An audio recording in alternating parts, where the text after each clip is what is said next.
a reporter that used to be on CNN and then got fired from CNN, but now is back on CNN. Lucky us.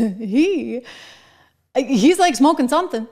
I'm just saying, because he watched the same interview that you and I just watched, and somehow he had a completely different take.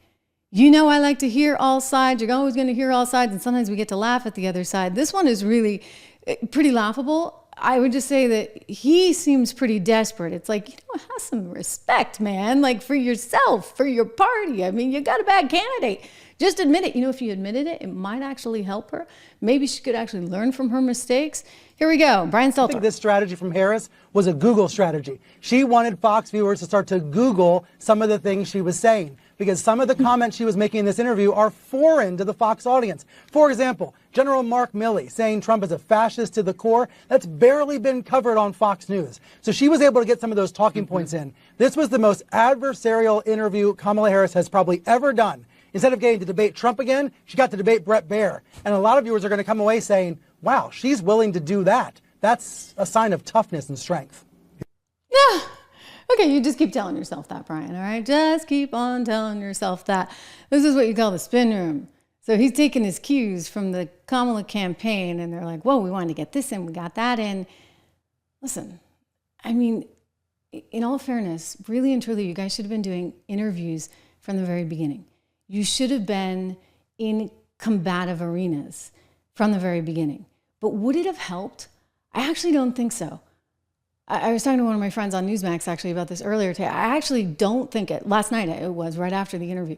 I don't think it would have helped, because I don't think if she got out there and did these interviews, she would be any better for it, only because we would have known more so just how bad she is. She doesn't understand the policy. She doesn't sort of live, sleep, eat, breathe this policy the way Donald Trump does.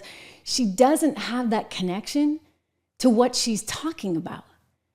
And so we would have figured that out. I mean, I guess their only mistake is they should have kept Joe in the stable just a little bit longer, maybe so that there was less time.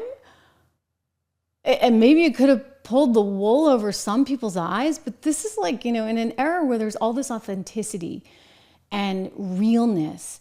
And she goes on CBS News, which incidentally is in hot water right now as we speak, because now there's been a complaint that's being filed with the FCC, and they're demanding to see the entire tape and the entire transcript of that 45-minute long interview, which I guess only amounted to some 15 minutes on TV, because we know it's a whole lot more of that, right? Going around and around and around and around, a whole lot of word salad. And somehow they packaged it so nicely and neatly to make her look like she actually might know something. I mean, a lot, but something. And so people are like, no, we're living in an era, in a time where you can run as much tape as you want. It doesn't have to be this contrived.